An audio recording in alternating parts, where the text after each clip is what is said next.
Self-Reliance, written by Ralph Waldo Emerson. Nati qui severis extra. Man is his own star, and the soul that can render an honest and a perfect man commands all light, all influence, all fate. Nothing to him falls early or too late.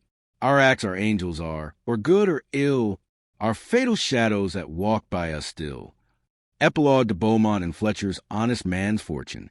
Cast a bantling on the rocks. Suckle him with the she-wolf's teat. Wintered with the hawk and fox. Power and speed be hands and feet. Self-Reliance.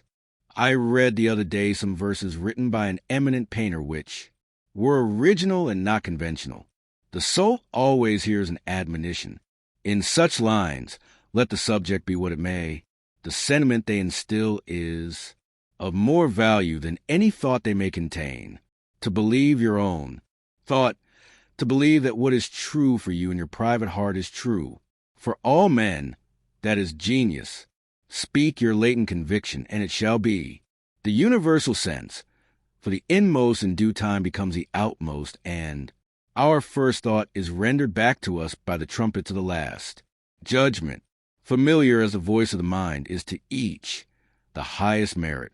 We ascribe to Moses, Plato, and Milton is that they set at naught books and traditions and spoke not what men, but what they thought. A man should learn to detect and watch that gleam of light which flashes across his mind from within more than the luster of the firmament of bards and sages. Yet he dismisses without notice his thought, because it is as in every work of genius we recognize our own rejected thoughts. They, 7, come back to us with a certain alienated majesty. Great works of art have no more affecting lesson for us than this. They teach us to abide by our spontaneous impression with good, humored inflexibility than most, when the whole cry of voices is on the other side.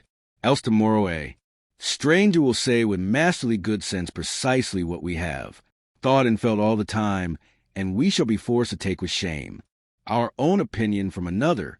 There is a time in every man's education when he arrives at the conviction that envy is ignorance, that imitation is suicide, that he must take himself for better for worse as his portion, that though the wide universe is full of good, no kernel of nourishing corn can come to him but through his toil bestowed on that plot of ground which is given to him till the power which resides in him is new in nature, and none but he knows what that is which he can do.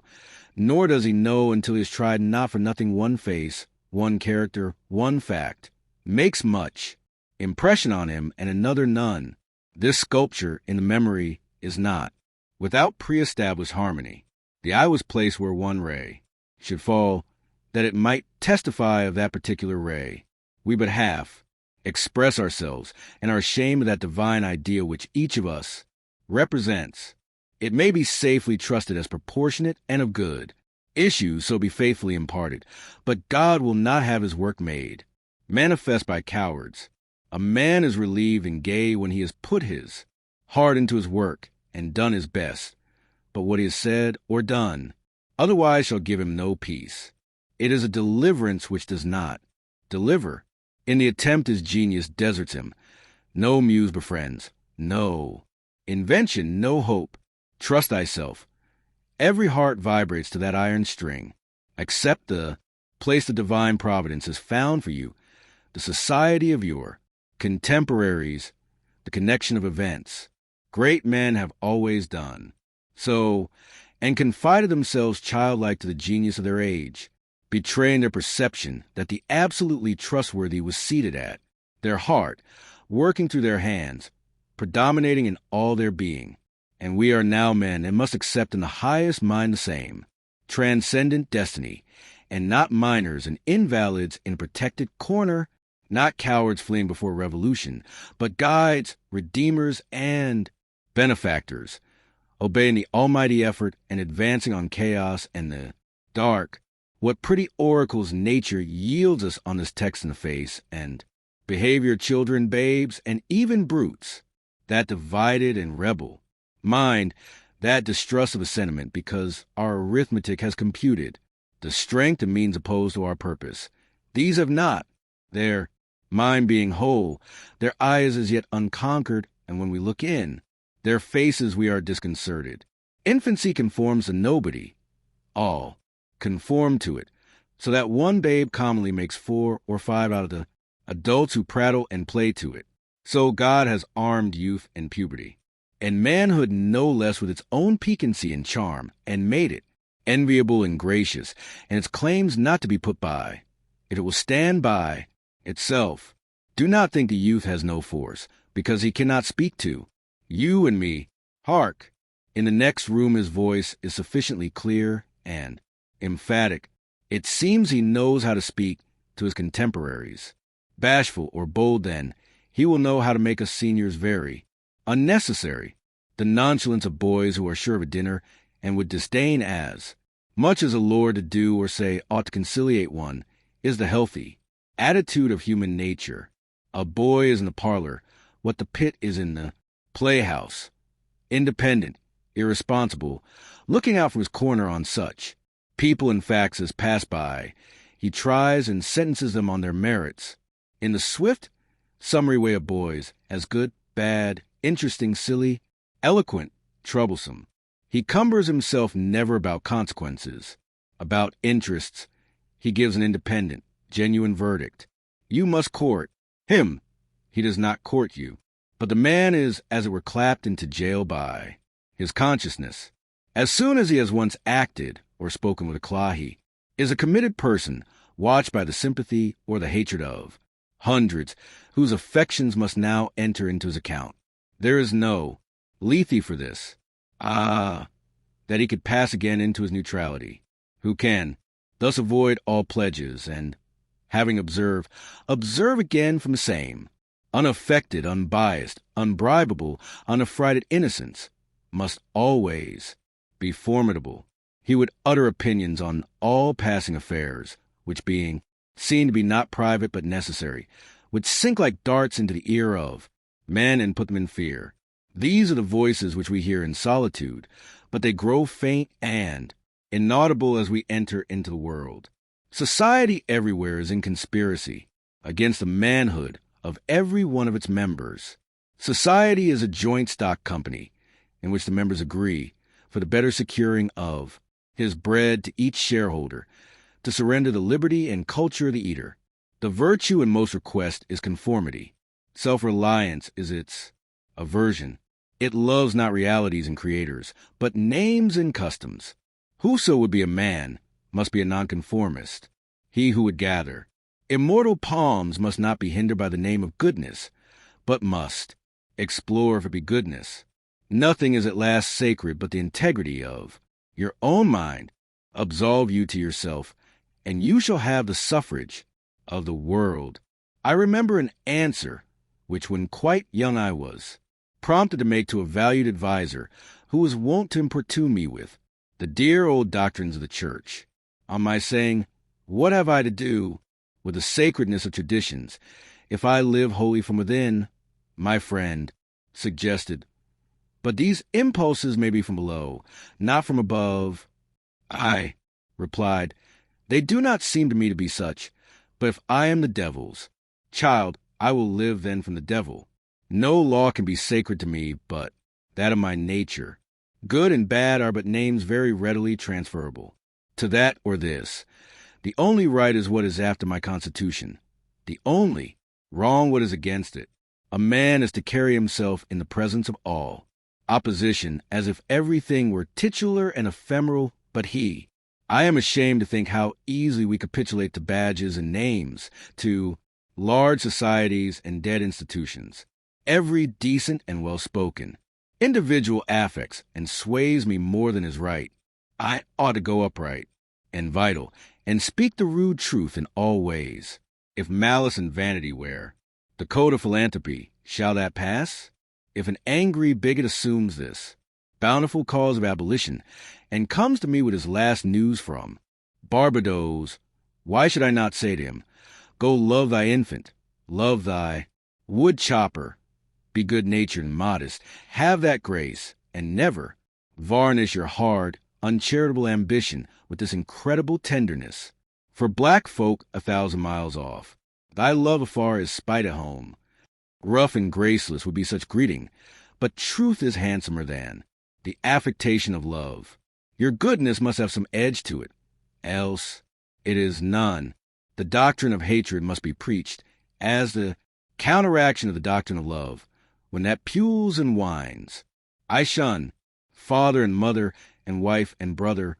When my genius calls me, I would write on the lintels of the doorpost, whim. I hope it is somewhat better than whim at last. But we cannot spend the day in explanation. Expect me not to show cause why I seek or why I exclude company. Then, again, do not tell me, as a good man did today, of my obligation to put all poor men in good situations. Are they my poor? I tell thee, thou foolish philanthropist, that I grudge the dollar, the dime, the cent I give to such men as do not belong to me and to whom I do not belong. There is a class of persons to whom by all spiritual affinity I am bought and sold. For them I will go to prison if need be.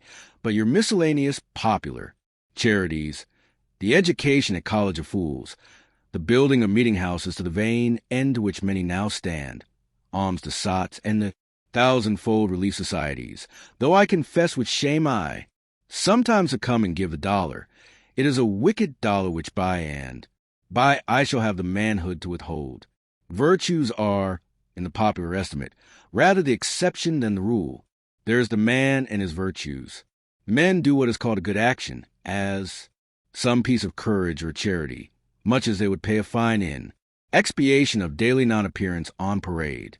Their works are done as an apology or extenuation of their living in the world, as invalids and the insane pay a high board. Their virtues are penances. I do not wish to expiate, but to live. My life is for itself, and not for a spectacle. I much prefer that it should be of a lower strain, so it be genuine and equal, than that it should be glittering and unsteady. I wish it to be sound and sweet, and not to need diet and bleeding. I ask primary evidence that you are a man, and refuse this appeal from the man to his actions. I know that for myself it makes no difference whether I do or forbear those actions, which are reckoned excellent. I cannot consent to pay for a privilege, where I have intrinsic right. Few and mean as my gifts may be, I actually am, and do not need for my own assurance or the assurance of my fellows any secondary testimony. What I must do is all that concerns me, not what the people think. This rule, equally arduous in actual and in intellectual life, may serve for the whole distinction between greatness and meanness. It is the harder, because you'll always find those who think they know what is your duty, better than you know it. It is easy in the world to live after the world's opinion. It is easy in solitude to live after our own, but the great man is he who in the midst of the crowd keeps with perfect sweetness the independence of solitude. The objection to conforming to usages that have become dead to you is that it scatters your force. It loses your time and blurs the impression of your character. If you maintain a dead church, contribute to a dead Bible society, vote with a great party either for the government or against it, spread your table like base housekeepers. Under all these screens, I have difficulty to detect the precise man you are, and of course so much force is withdrawn from your proper life. But do your work, and I shall know you. Do your work, and you shall reinforce yourself. A man must consider what a blind man's buff is this game of conformity. If I know your sect, I anticipate your argument. I hear a preacher announce for his text and topic the expediency of one of the institutions of his church. Do I not know beforehand that not possibly can he say a new and spontaneous word? Do I not know that with all this ostentation of examining the grounds of the institution he will do no such thing? Do I not know that he has pledged himself not to look, but at one side, the permitted side, not as a man, but as a parish minister? He is a retained attorney, and these heirs of the bench are the emptiest affectation. Well, most men have bound their eyes with one or another handkerchief, and attach themselves to some one of these communities of opinion. This conformity makes them not false in a few, particulars, authors a few lies, but false in all particulars. There every truth is not quite true. There too is not the real two, therefore not the real for, so that every word they say chagrins us, and we know not where, to begin to set them right. Meantime nature is not slow to equip us in the prison uniform of the party to which we adhere. We come to where one cut a face and figure, and acquire by degrees the gentlest asinine expression. There is a mortifying experience in particular, which does not fail to wreak itself. Also in the general history, the foolish face of praise, the forced smile which we put on in company where we do not feel at ease in, answered conversation which does not interest us, the muscles not spontaneously moved but moved by a low usurping willfulness, grow tight about the outline of the face with the most disagreeable sensation. For nonconformity the world whips you with its displeasure, and therefore man must know how to estimate a sour face. The bystanders look askance on him in the public street or in the friend's parlor. If this aversation had its origin in contempt and resistance like his own, he might well go home with a sad countenance.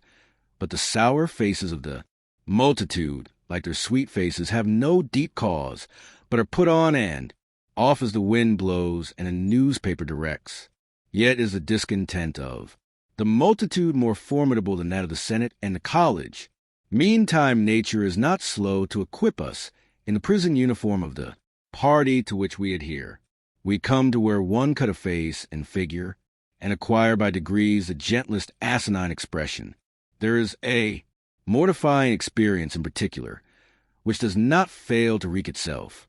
Also in the general history, the foolish face of praise, the forced smile which we put on in company where we do not feel at ease in, answer to conversation which does not interest us, the muscles not spontaneously moved but moved by a low usurping willfulness, grow tight about the outline of the face with the most disagreeable sensation.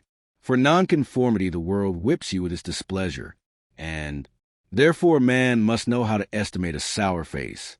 The bystanders look askance on him in the public street or in the friend's parlor.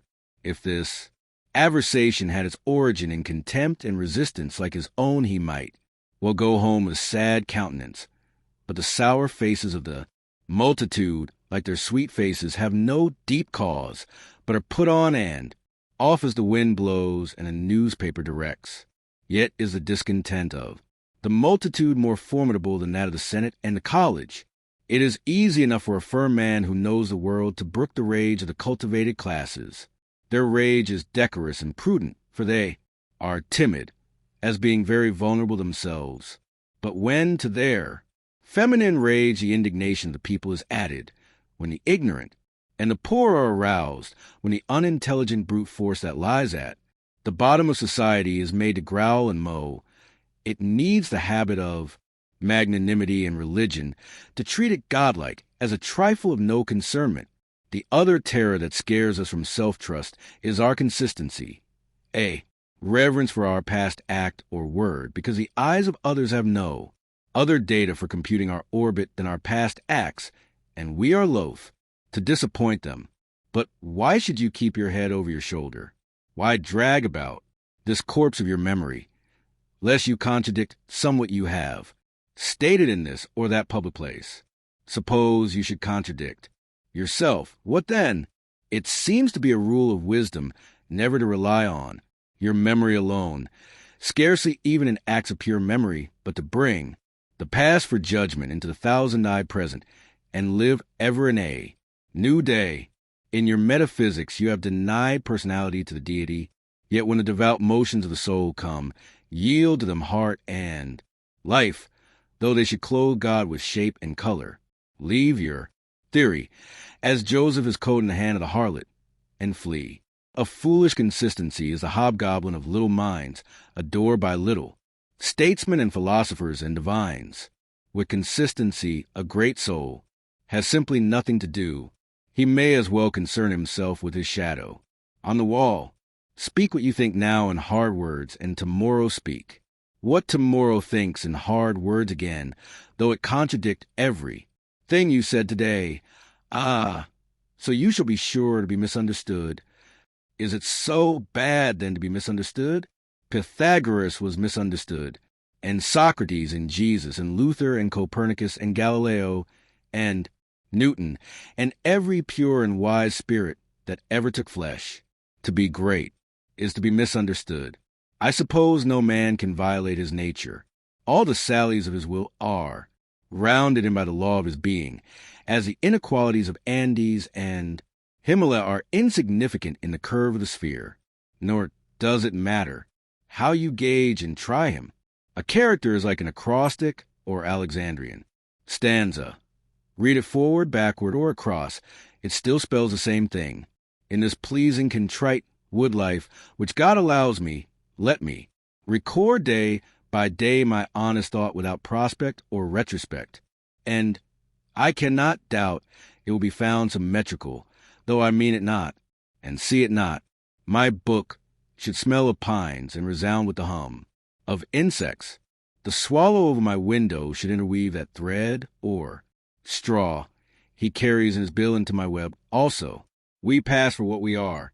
Character teaches above our wills. Men imagine that they communicate their virtue or vice only by overt actions, and do not see that virtue or vice emit a breath every moment. There will be an agreement in whatever variety of actions, so they be, each honest and natural in their hour. For one will, the actions will be harmonious, however unlike they seem. These varieties are lost sight of. At a little distance, at a little height of thought, one tendency unites them all. The voyage of the best ship is a zigzag line of 100 tacks. See the line from a sufficient distance, and it straightens itself to the average tendency. Your genuine action will explain itself and will explain your other genuine actions. Your conformity explains nothing. Act singly, and what you have already done singly will justify you now. Greatness appeals to the future. If I could be firm enough today to do right and scorn eyes, I must have done so much right before as to defend me now. Be it how it will, do right now. Always scorn appearances, and you always may. The force of character is cumulative. All the foregone days of virtue work their health into this. What makes the majesty of the heroes of the Senate and the field, which so fills the imagination, the consciousness of a train of great days and victories behind. They shed an united light on the advancing actor. He is attended as by a visible escort of angels. That is it which throws thunder into Chatham's voice, and dignity into Washington's port, and America into Adams's eye. Honor is venerable to us because it is no ephemera. It is always ancient virtue. We worship it today because it is now today. We love it and pay it homage because it is not a trap for our love and homage, but is self-dependent, self-derived, and therefore of an old immaculate pedigree, even if shown in a young person. I hope in these days we have heard the last of conformity and consistency. Let the words be gazetted and ridiculous henceforward. Instead of the gong for dinner, let us hear a whistle from the Spartan. Fife, let us never bow and apologize more. A great man is coming to eat at my house. I do not wish to please him. I wish that he should wish to please me. I will stand here for humanity, and though I would make it kind, I would make it true. Let us affront and reprimand the smooth mediocrity and squalid contentment of the times, and hurl in the face of custom and trade and office the fact which is the upshot of all history, that there is a great responsible thinker and actor working wherever a man works, that a true man belongs to no other time or place, but is the center of things. Where he is, there is nature. He measures you in all men and all events. Ordinarily, everybody in society reminds us of someone else or of some other person. Character, reality, reminds you of nothing else. It takes place of the whole creation. The man must be so much that he must make all circumstances indifferent. Every true man is a cause. A country and an age requires infinite spaces and numbers and time fully too. accomplish his design, and posterity seem to follow his steps as a train of clients. A man Caesar is born, and for ages after we have a Roman Empire, Christ is born, and millions of minds so grow and cleave to his genius that he is confounded with virtue and the possible of man. An institution is the lengthened shadow of one man, as monachism of the hermit Antony, the Reformation of Luther, Quakerism of Fox, Methodism of Wesley, abolition of Clarkson, Scipio, Milton called the height of Rome, and all history resolves itself very easily into the biography of a few stout and earnest persons. Let a man then know his worth, and keep things under his feet. Let him not peep or steal, or skulk up and down with the air of a charity boy, a bastard, or an interloper in the world which exists for him. But the man, in the street, finding no worth in himself which corresponds to the force, which built a tower or sculptured a marble god, feels poor when he looks on these. To him a palace, a statue, or a costly book have an alien and forbidding air, much like a gay equipage, and seem to say like that, "Who are you, sir?" Yet they all are his suitors for his notice, petitioners to his faculties that they will come out and take possession. The picture waits for my verdict. It is not to command me, but I am to settle its claims to praise. That popular fable of the sot who was picked up dead, drunk in the street, carried to the Duke's house, washed and dressed, and laid in the Duke's bed, and on his waking, treated with all obsequious ceremony like the Duke, and assured that he had been insane, owes its popularity to the fact that it symbolizes so well the state of man, who is in the world a sort of sot, but now and then wakes up, exercises his reason, and finds himself a true prince. Our reading is mendicant and sycophantic. In history, our imagination plays us false. Kingdom and lordship, power and estate are gaudier vocabulary than Private John and Edward in a small house and common day's work. But the things of life are the same to both. The sum total of both is the same. Why all this deference to Alfred and Scanderbeg and Gustavus? Suppose they were virtuous. Did they wear out virtue? As great a stake depends on your private act today, as followed their public and renowned steps. When private men shall act with original views, the luster will be transferred from the actions of kings to those of gentlemen. The world has been instructed by its kings, who have so magnetized the eyes of nations.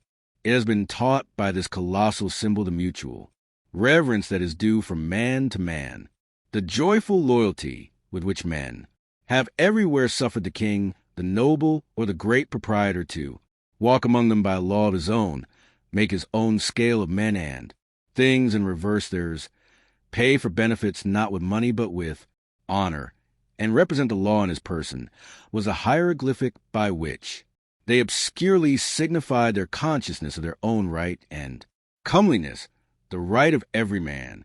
The magnetism which all original action exerts is explained when we inquire the reason of self-trust. Who is the trustee? What is the aboriginal self on which a universal reliance may be grounded? What is the nature and power of that science, baffling star, without parallax, without calculable elements, which shoots a ray of beauty even into trivial and impure actions? If the least mark of independence appear, the inquiry leads us to that source, at once the essence of genius, of virtue, and of life, which we call spontaneity or instinct. We denote this primary wisdom as intuition, whilst all later teachings are tuitions. In that deep force, the last fact behind which analysis cannot go, all things find their common origin. For the sense of being which in calm hours rises, we know not how, in the soul, is not diverse from things, from space, from light, from time, from man, but one with them and proceeds, obviously from the same source whence their life and being also proceed. We first share the life by which things exist, and afterward see them as appearances in nature, and forget that we have shared their cause. Here is the fountain of action and of thought. Here are the lungs of that inspiration which giveth man wisdom, and which cannot be denied without impiety and atheism. We lie in the lap of immense intelligence, which makes us receivers of its truth and organs of its activity. When we discern justice, when we discern truth, we do nothing of ourselves, but allow a passage to its beams. If we ask whence this comes, if we seek to pry into the soul that causes, all philosophy is at fault. Its presence or its absence is all we can affirm. Every man discriminates between the voluntary acts of his mind and his involuntary perceptions, and knows that to his involuntary perceptions a perfect faith is due. He may err in expression of them, but he knows that these things are so, like day and night, not to be disputed.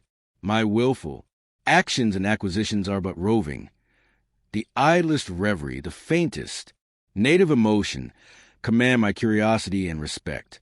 Thoughtless people contradict as readily the statement of perceptions as of opinions, or rather much more readily, for they do not distinguish between perception and notion. They fancy that I choose to see this or that thing. But perception is not whimsical, but fatal. If I see a trait, my children will see it after me, and in course of time all mankind, although it may chance that no one has seen it before me. For my perception of it is as much a fact as the sun. The relations of the soul to the divine spirit are so pure that it is profane to seek to interpose helps.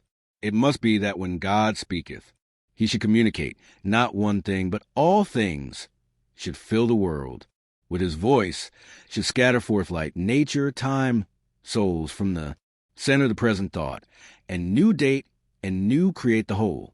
Whenever a mind is simple and receives a divine wisdom, old things pass away, means teachers, texts, temples fall. It lives now and absorbs past and future into the present hour. All things are made sacred by relation to it, one as much as another. All things are dissolved to their center by their cause, and the universal miracle, petty and particular miracles disappear. If therefore a man claims to know and speak of God, and carries you backward to the phraseology of some old motor nation in another country, in another world, believe him not. Is the acorn better than the oak which is its fullness and completion? Is the parent better than the child into whom he has cast his ripened being? Whence then this worship of the past? The centuries are conspirators against the sanity and authority of the soul. Time and space are but physiological colors which the eye makes, but the soul is light. Where it is day. Where it was is night, and history is an impertinence and an injury if it be anything more than a cheerful apologue or parable of my being and becoming. Man is timid and apologetic. He is no longer upright. He dares not say I think, I am, but quote some saint or sage. He is ashamed before the blade of grass or the blowing rose. These roses under my window make no reference to former roses or to better ones. They are for what they are. They exist with God today. There is no time to them. There is simply the rose. It is perfect in every moment of its existence. Before a leaf bud has burst, its whole life acts.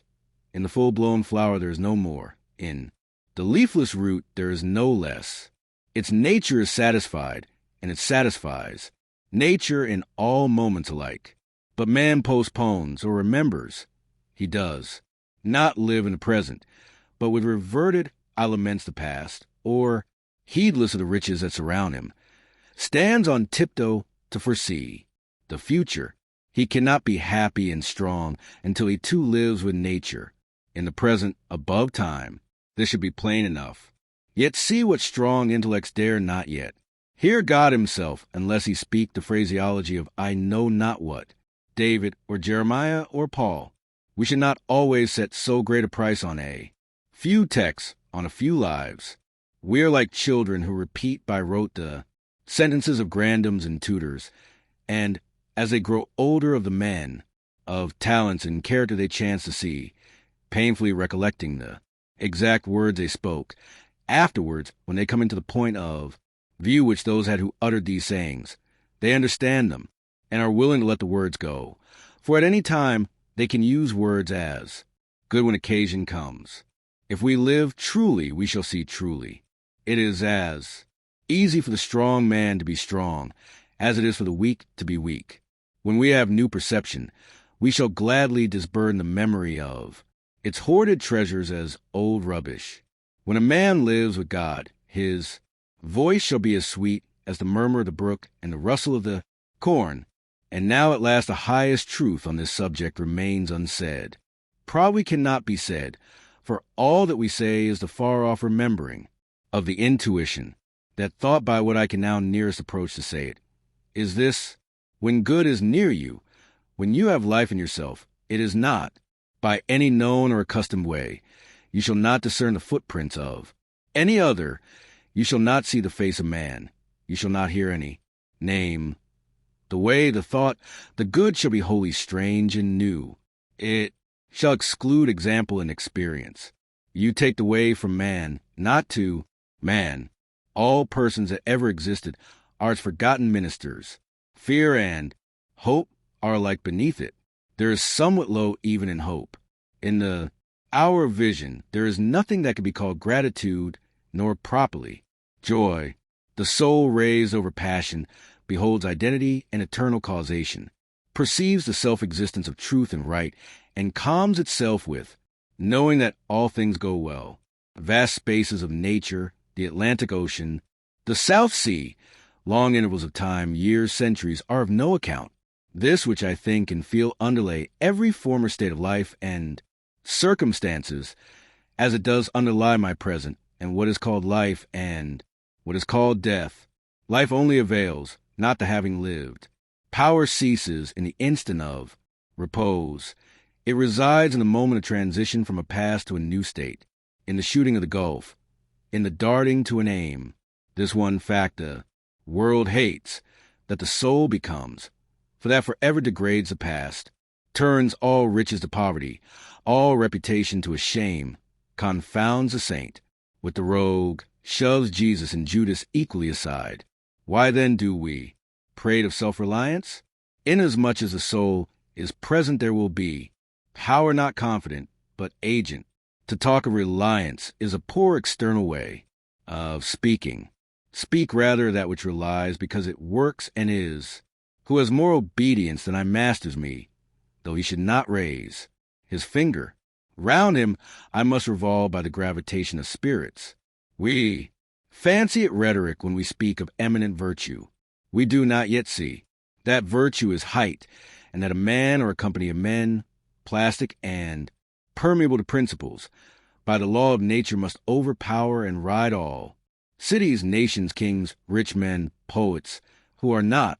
This is the ultimate fact which we so quickly reach on this, as on every topic, the resolution of all into the ever-blessed one. Self-existence is the attribute of supreme cause, and it constitutes the measure of good by the degree in which it enters into all lower forms. All things real are so by so much virtue as they contain. Commerce, husbandry, hunting, whaling, war, eloquence, personal weight, are somewhat and engage my respect as examples of its presence and impure action. I see the same law working in nature for conservation and growth. Power is, in nature, the essential measure of right. Nature suffers nothing to remain in her. Kingdoms which cannot help itself. The genesis and maturation of a planet, its poise and orbit, the bended tree recovering itself from the strong wind, the vital resources of every animal and vegetable are demonstrations of the self-sufficing and therefore self-relying soul. Thus all concentrates. Let us not rove. Let us sit at home with the cause. Let us stun and astonish the intruding rabble of men and books and institutions by a simple declaration of the divine fact. Bid the invaders take the shoes from off their feet, for God is here within. Let our simplicity judge them, and our docility to our own law demonstrate the poverty of nature and fortune beside our native riches. But now we are a mob. Man does not stand in awe of man, nor is his genius admonished to stay at home, to put itself in communication with the internal ocean, but goes abroad to beg a cup of water the urns of. Other men, we must go alone. I like the silent church before the service. Begins better than any preaching. How far off, how cool, how chaste the persons look, begirt each one with a precinct or sanctuary. So let us always sit. Why should we assume the faults of our friend or wife or father or child because they sit around our hearth or are said to have the same blood? All men have my blood, and I have all men's. Not for that will I adopt their petulance or folly, even to the extent of being ashamed of it. But your isolation must not be mechanical, but spiritual. That is, must be elevation. At times the whole world seems to be in conspiracy to importune you with emphatic trifles. Friend, client, child, sickness, fear, want, charity, all knock at once at thy closet door and say, Come out unto us, but keep thy state. Come not into their confusion. The power men possess to annoy me, I give them by a weak curiosity. No man can come near me but through my act. What we love that we have, but by desire we bereave ourselves of the love. If we cannot at once rise to the sanctities of obedience and faith, let us at least resist our temptations. Let us enter into the state of war and wake Thor and Woden, courage and constancy in our Saxon breasts. This is to be done in our smooth times by speaking the truth. Check this lying, hospitality, and lying affection.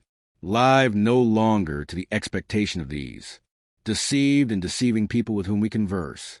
Say to them, O father, O mother, O wife, O brother, O friend, I have lived with you, after appearances hitherto. Henceforward I am the truth's. Be it known unto you that henceforward I obey no law less than the eternal law. I will have no covenants but proximities. I shall endeavor to nourish my parents, to support my family, to be the chaste husband of one wife. But these relations I must fill after a new and unprecedented way. I appeal from your customs. I must be myself.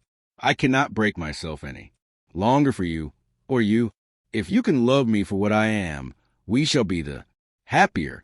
If you cannot, I will still seek to deserve that you should. I will not hide my tastes or aversions. I will so trust that what is deep is holy, that I will do strongly before the sun and moon whatever inly rejoices me, and the heart appoints. If you are noble, I will love you. If you are not, I will not hurt you and myself by hypocritical attentions.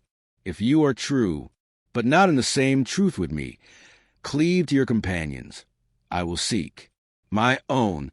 I do this not selfishly, but humbly and truly. It is alike your interest and mine and all men's, however long we have dwelt in lies, to live in truth. Does this sound harsh today? You will soon love what is dictated by your nature as well as mine, and if we follow the truth, it will bring us out safe at last. But so may you give these friends pain. Yes, but I cannot sell my liberty and my power to save their sensibility. Besides, all persons have their moments of reason when they look out into the region of absolute truth. Then will they justify me and do the same thing. The populace think that your rejection of popular standards is a rejection of all standard and mere antinomianism, and the bold sensualist will use the name of philosophy to gild his crimes. But the law of consciousness abides. There are two confessionals, in one or the other of which we must be shriven. You may fulfill your round of duties by clearing yourself in the direct or in the reflex way. Consider whether you have satisfied your relations to father, mother, cousin, neighbor, town, cat, and dog, whether any of these can upbraid you. But I may also neglect this reflex standard and absolve me to myself. I have my own stern claims and perfect circle. It denies the name of duty to many offices that are called duties. But if I can discharge its debts, it enables me to dispense with the popular code. If anyone imagines that this law is lax, let him keep its commandment one day. And truly it demands something godlike in him who has cast off the common motives of humanity and has ventured to trust himself for a taskmaster. High be his heart, faithful his will, clear his sight, that Hamy in good earnest be doctrine, society, law, to himself, that a simple purpose may be to him as strong as iron necessity is to others. If any man consider the present aspects of what is called by distinction society, he will see the need of these ethics. The sinew and heart of man seem to be drawn out, and we are become timorous, desponding, whimperers. We are afraid of truth, afraid of fortune, afraid of death, and afraid of each other. Our age yields no great and perfect persons. We want men and women who shall renovate life and our social state. But we see that most natures are insolvent, cannot satisfy their own wants, have an ambition out of all proportion to their practical force, and do lean, and beg day and night continually. Our housekeeping is mendicant. Our arts, our occupations, our marriages, our religion we have not chosen, but society has chosen for us. We are parlor soldiers. We shun the rugged battle of fate, where strength is born. If our young men miscarry in their first enterprises, they lose all heart. If the young merchant fails, men say he is ruined. If the finest genius studies at one of our colleges and is not installed in an office within one, year afterwards in the cities or suburbs of Boston or New York, it seems to his friends and to himself that he is right in being disheartened and in complaining the rest of his life. A sturdy lad from New Hampshire or Vermont, who in turn tries all the professions, who teams it, farms it, peddles, keeps a school, preaches, edits a newspaper, goes to Congress, buys a township, and so forth, in successive years, and always like a cat, falls on his feet, is worth 100 of these city dolls. He walks abreast with his days and feels no shame in not studying a profession, for he does not postpone his life, but lives already. He has not one chance, but 100 chances. Let a Stoic open the resources of man and tell men they are not leaning willows, but can and must attach themselves, that, with the exercise of self-trust, new powers shall appear, that a man is the Word made flesh, born to shed healing to the nations, that he should be ashamed of our compassion, and that the moment he acts from himself, tossing the laws, the books, idolatries, and customs out of the window, we pity him no more but thank and revere him, and that teacher shall restore the life of man to splendor and make his name dear to all. History, it is easy to see that a greater self-reliance must work a revolution in all the offices and relations of men, in their religion, in their education, in their pursuits, their modes of living, their association, in their property, in their speculative views. 1. In what prayers do men allow themselves? That which they call a holy. Office is not so much as brave and manly. Prayer looks abroad and asks for some foreign addition to come through some foreign virtue, and loses itself in endless mazes of natural and supernatural and mediatorial and miraculous. Prayer that craves a particular commodity, anything less than all good, is vicious. Prayer is the contemplation of the facts of life. From the highest point of view, it is a soliloquy of beholding and jubilant soul. It is the Spirit of God pronouncing his works good. But prayer as a means to effect a private end is meanness and theft. It supposes dualism, and not unity in nature and consciousness. As soon as the man is at one with God, he will not beg. He will then see prayer in all action, the prayer of the farmer kneeling in his field to weed it, the prayer of the rower kneeling with the stroke of his, or are true prayers, heard throughout nature, though for cheap ends. Caratak in Fletcher's Bonduca, when admonished to inquire the mind of God audate, replies, his hidden meaning lies in our endeavors. Our valors are our best gods. Another sort of false prayers are our regrets. Discontent is the want of self-reliance. It is infirmity of will. Regret calamities if you can thereby help the sufferer. If not, attend your own work, and already the evil begins to be repaired. Our sympathy is just as base. We come to them who weep foolishly and sit down and cry for company, instead of imparting to them truth and health in rough electric shocks, putting them once more in communication with their own reason. The secret of fortune is joy in our hands. Welcome evermore to gods and men is the self-helping man. For him all doors are flung wide, him all tongues greet, all honors crown, all eyes follow with desire. Our love goes out to him and embraces him because he did not need it. We solicitously and apologetically caress and celebrate him because he held on his way and scorned our disapprobation. The gods love him because men hated him. To the persevering mortal, said Zoroaster, the blessed mortals are swift. As men's prayers are a disease of the will, so are their creeds a disease of the intellect. They say with those foolish Israelites, let not God speak to us, lest we die. Speak thou, speak any man with us, and we will obey. Everywhere I am hindered of meeting God and my brother, because he has shut his own temple doors and recites fables merely of his brothers or his brother's brother's God. Every new mind is a new classification. If it prove a mind of uncommon activity and power, a Locke, a Lavoisier, a Hutton, a Bentham, a Fourier, it imposes its classification on other men, and lo, a new system, in proportion to the depth of the thought, and so to the number of the objects it touches and brings within reach of the pupil, is his complacency. But chiefly is this apparent in creeds and churches, which are also classifications of some powerful mind acting on the elemental thought of duty and man's relation to the highest, such as Calvinism, Quakerism, Swedenborgism. The pupil takes the same delight in subordinating everything to the new. Terminology as a girl who has just learned botany in seeing a new earth and new seasons thereby. It will happen for a time that the pupil will find his intellectual power has grown by the study of his master's mind.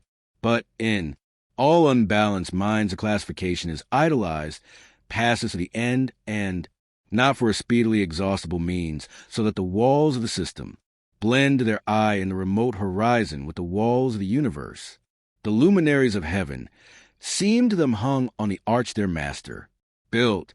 They cannot imagine how you aliens have any right to see. How you can see. It must be somehow that you stole the light from us. They do not yet perceive that light, unsystematic, indomitable, will break into any cabin, even into theirs. Let them chirp a while and call it their own. If they are honest and do well, presently their neat new pinfold will be too. Straight and low will crack, will lean, will rot and vanish, and immortal light, all young and joyful, million-orbed, million-colored, will beam over the universe as on the first morning. 2. It is for want of self-culture that the superstition of traveling, whose idols are Italy, England, Egypt, retains its fascination for all educated Americans. They who made England, Italy, or Greece venerable, in imagination did so by sticking fast where they were, like an axis of the earth. In manly hours we feel that duty is our place. The soul is no traveler.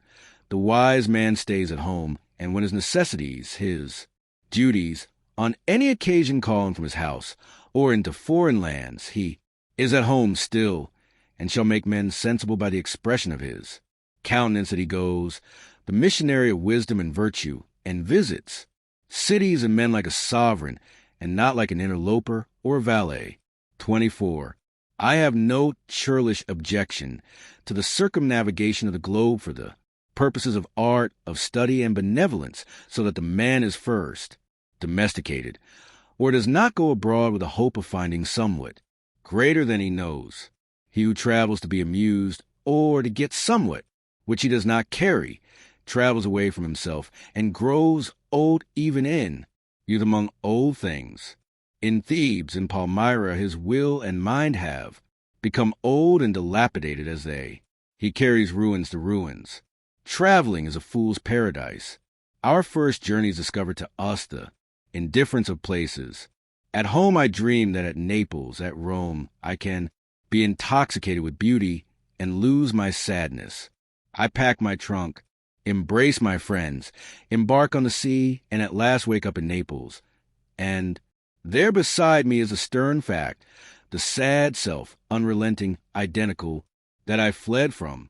I seek the Vatican and the palaces. I affect to be intoxicated with sights and suggestions, but I am not intoxicated. My giant goes with me wherever I go. 3. But the rage of traveling is a symptom of a deeper unsoundness, affecting the whole intellectual action. The intellect is vagabond, and our system of education fosters restlessness. Our minds travel when our bodies are forced to stay at home. We imitate.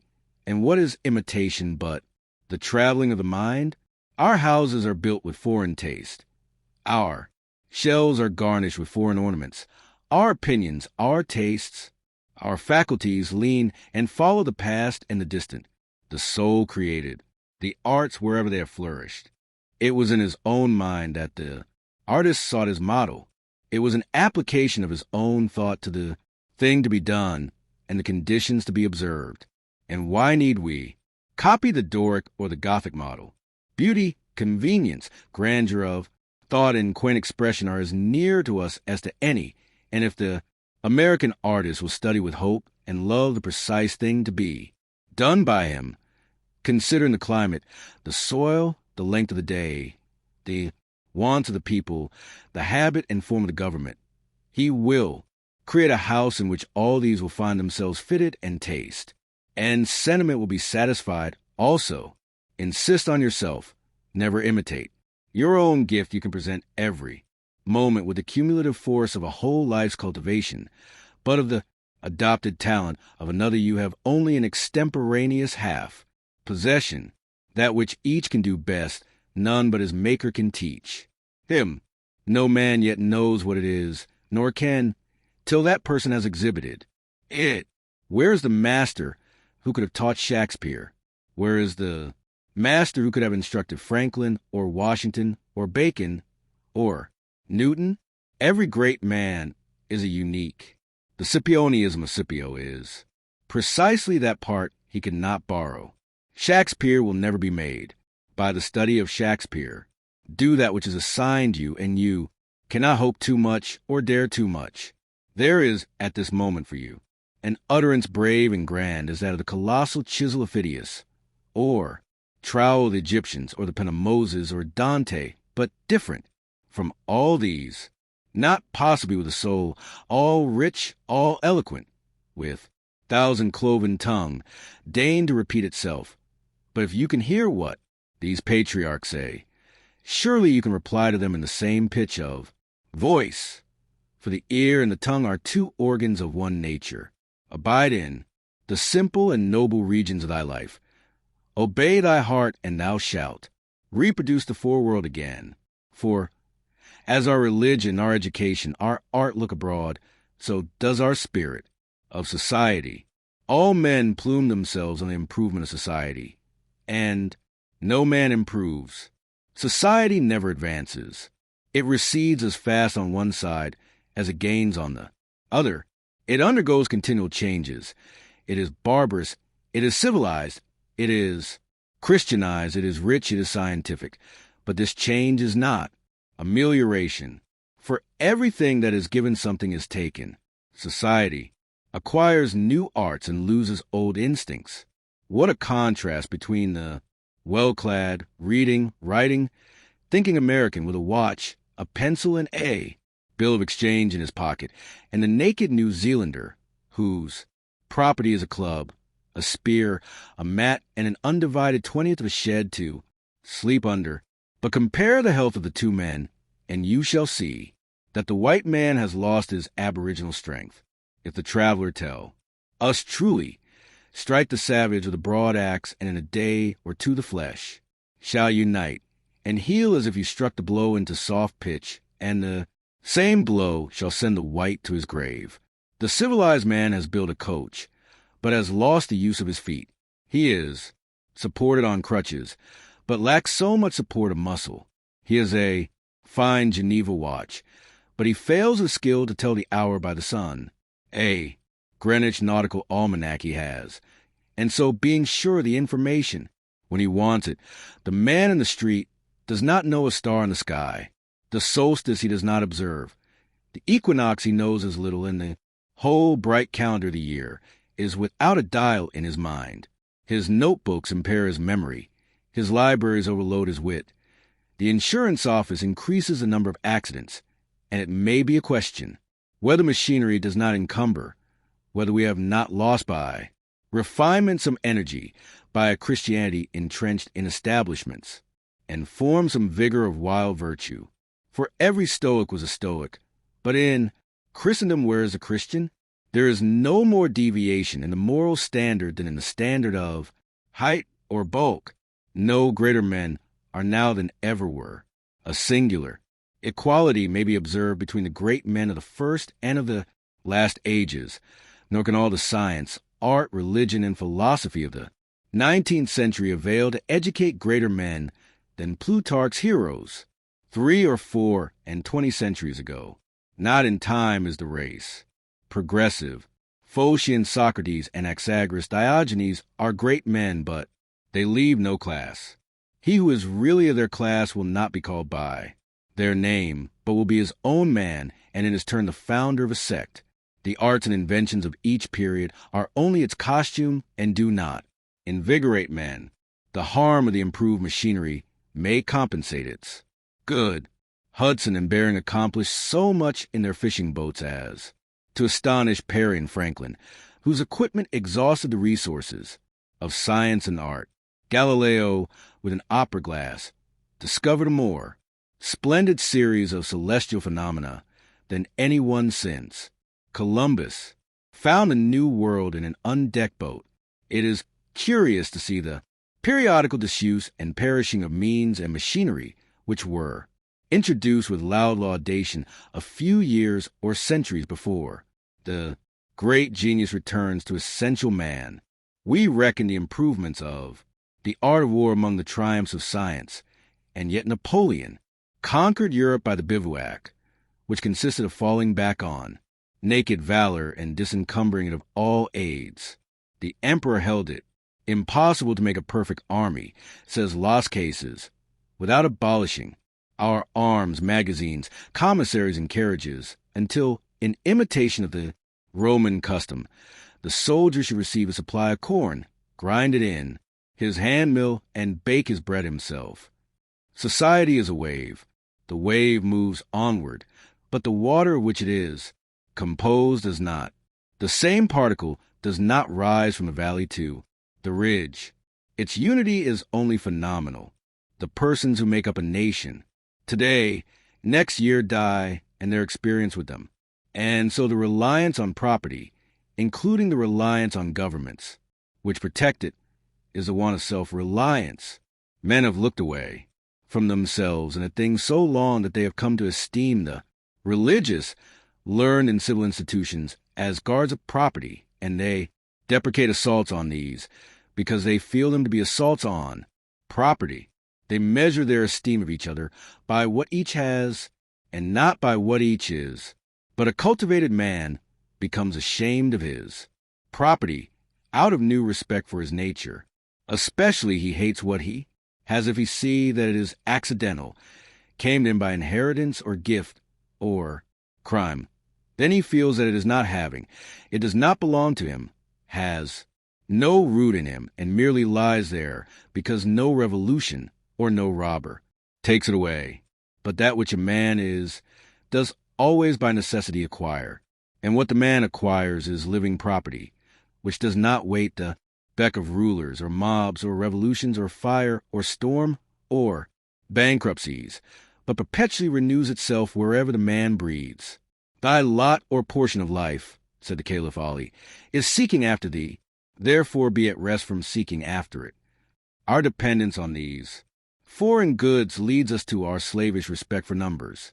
The political parties meet in numerous conventions, the greater the concourse, and with each new uproar of announcement, the delegation from Essex, the Democrats from New Hampshire, the Whigs of Maine, the Young Patriot, feels himself stronger than before by a new thousand of eyes and arms.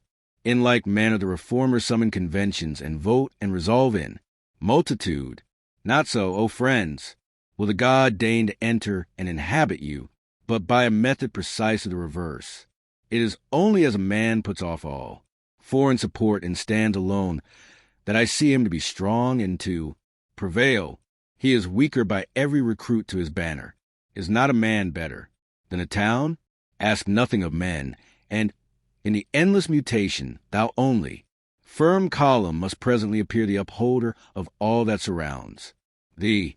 He who knows that power is inborn, that he is weak because he has, look for good out of him and elsewhere, and so perceiving, throws himself unhesitatingly on his thought, instantly rights himself, stands in the erect position, commands his limbs, works miracles, just as a man who stands on his feet is stronger than a man who stands on his head.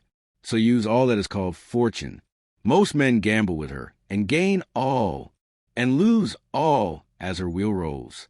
But do thou leave as unlawful these winnings, and deal with cause and effect, the chancellors of God, in the will work and acquire, and thou hast chained the wheel of chance, and shalt sit hereafter out of fear from her rotations, a political victory, a rise of rents, the recovery of your sick, or the return of your absent friend, or some other favorable event raises your spirits, and you think good days are preparing for you. Do not believe it. Nothing can bring you peace but yourself. Nothing can bring you peace but the triumph of principles.